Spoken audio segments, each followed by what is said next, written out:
Здравейте за тези, които не ме познават. Аз съм Димитър Божидаров, българин, който последните 7 години живее и работи в Лондон и преди около 3 месеца взех това голямо решение да се преместя в Дубай и да започна живота и кариерата си от начало.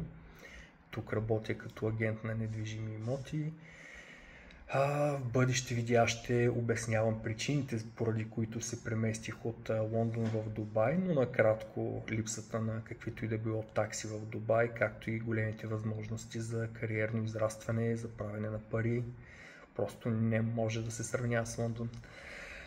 От вчера направих Facebook страница, имоти в Дубай. Естествено започнах да получавам хейтърски коментари, че съм бил измамник, фараон, беше още измекяр, нови Ивелин Михайлов, въпреки че не съм запознат в детайли какво е направил.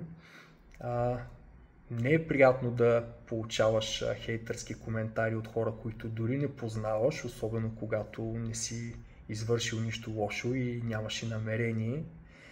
Е добре, че не го взимам на сериозно и навътре и все пак не е приятно. Искам да ви покажа гледката от апартамента ми. Намирам се в JLT или Jumeirah Lake Towers.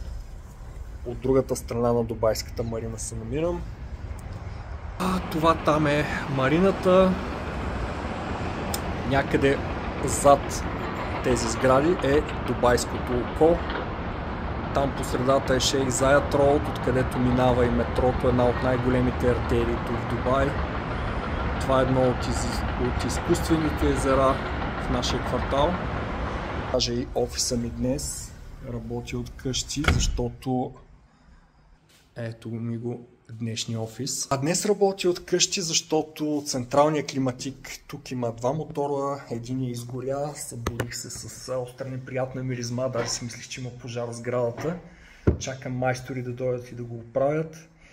Иначе в следващите видеа ще ме виждате в костюм, най-вероятно от нашия офис Vivid Realty или директно от шоурумите на най-големите строители, както и от различни точки на Дубай, където ще ви показвам имоти директно.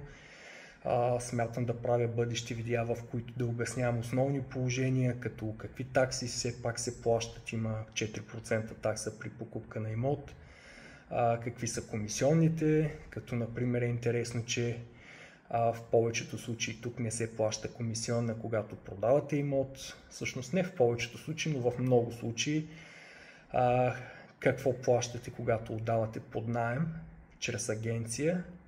Абсолютно 0 на агенцията, когато отдавате имот под наем. И много основни положения от какво да се пазите, от какво, как да инвестирате най-добре парите си, кои строители, кои локации, въобще най-основни неща в следващи бъдещи видеа.